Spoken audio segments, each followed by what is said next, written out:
नमस्कार मित्रांनो, स्वागत आहे तुमचं या डेटाच्या अनालिसिस व्हिडिओमध्ये. तर आपण जो डेटा आता ट्रॅक करणार आहे, तो करणार आहे 23 तारखेच्या मार्केटसाठी. ओके. सो 23 तारीख उद्या आहे एक्सपायरी आणि एक्सपायरीचा इम्पॉर्टंट दिवस. या बऱ्याचशा उलट-पुलट ही एक्सपायरी आहे. फार इम्पॉर्टंट आहे कारण याच्यात बऱ्याचशा काही गोष्टी घडल्यात आठवड्याभराच्या. त्या आपल्याला समजून घ्यायच्यात आणि उद्यासाठी मार्केट कशा पद्धतीने राहू शकतं, काय चॅलेंजेस आहेत, डेटा कशा पद्धतीने राहू शकतो, आजचा डेटा काय आला हे आपल्याला समजून घ्यायचंय. ओके.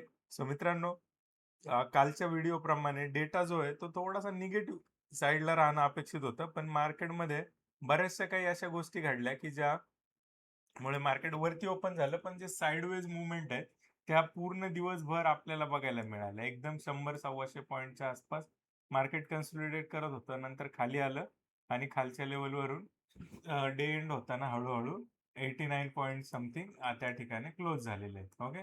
सो मार्केट जे आहे ते हायर साईडला क्लोज झालेलं आहे. याला आपण एक साइडवेज मुवमेंट म्हणू.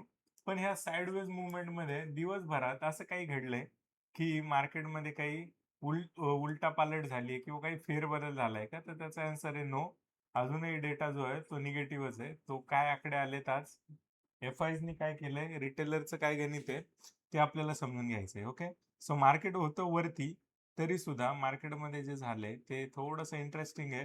ह्या लेवलला ऍटलिस्ट एफ-आयजनी थोडंसं घाबरून थोड्याशा पोझिशन अनवाइंड करणं अपेक्षित होतं, पण तसं घडलेलं नाहीये. ओके. सो उद्यासाठीची जी डायरेक्शन आहे ती अगेन साइडवेजच आहे. ओके. डेटा साइडवेज उद्यासाठीचा आता अनवाइंड होणं अपेक्षित आहे, कारण इथे प्रॉप डेस्कने जे आहे थोडंसं कॉन्झर्वेटिव्ह टू थोडंसं पॉझिटिव्ह त्या ठिकाणी जाण्याचा प्रयत्न केलेला आहे. ओके. आणि दुसरी गोष्ट इथे एफ-आयज जे आहेत ते एफ-आयजने सुद्धा इथे आपल्याला 11% फार चांगल्या पद्धतीचं काम केलेलं आहे पुट शॉर्ट वरती. ओके.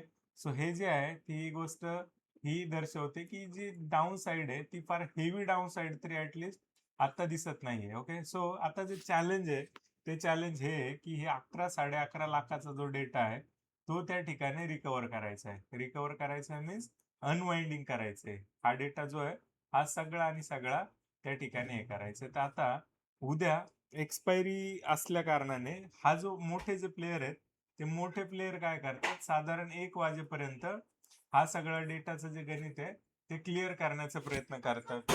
तर 1 वाजेपर्यंतची जी डायरेक्शन आहे ती फार चांगल्या पद्धतीने साइडवेजच असू शकते. तुम्ही काय करता, थांबा. तर साइडवेजच राहू शकते. ओके. आणि त्यानंतरून त्यानंतरून 1 वाजेनंतरून एक मोठी डायरेक्शन आपल्याला अपेक्षित आहे. ओके. सो आता एफ-आयज कशा पद्धतीने घेतात त्यावरती डायरेक्शन ठरेल. एकदम हेवी निगेटिव्ह, ओके, की पॉझिटिव्ह. तर मोस्ट ऑफ केसेसमध्ये असं बघायला मिळाले की एक्सपायरी नंतरची जी डायरेक्शन आहे, म्हणजे 1 वाजेनंतरची जी डायरेक्शन आहे ती पॉझिटिव्ह होताना दिसते, कारण रिटेलरचा जो फोर्स आहे तो पॉझिटिव्ह साईडला आपल्याला त्या ठिकाणी बघायला मिळतो. ओके. सो सिंपल साधं गणित आहे, सिंपल साधा प्लॅन आहे. ओके.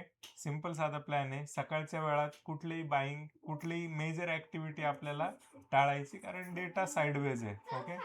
साइडवेज आहे. दुपारी 1 नंतरून डेटामध्ये काय चेंजेस येतात, आयदर ते खालच्या साईडला किंवा वरच्या साईडला, मेजॉरिटी ऑफ ते वरच्या साईडला येतील. तर हे आपल्याला बघायचं आणि त्यानुसार मग आपण काही हेज बेस ट्रेड त्या ठिकाणी करू शकतो. तर सकाळी कम्प्लीट अवॉइड मार्केट आहे, साइडवेज आहे डेटा. ओके. दोन्ही साईडला काम झालेलं आहे. एफ-आयजनी थोडंसं कॉन्झर्वेटिव्ह काम केलेलं आहे. प्रॉप डेस्क जे आहेत ते सुद्धा काम करताना दिसत आहेत. ओके. सो अशा पद्धतीचा डेटा आहे मित्रांनो. थांबूया आजच्या व्हिडिओमध्ये. तुम्हाला हे डेटाचे व्हिडिओ जर पसंत येत असतील तर नक्की सबस्क्राईब करा, शेअर करा. थांबूया आजच्या व्हिडिओमध्ये.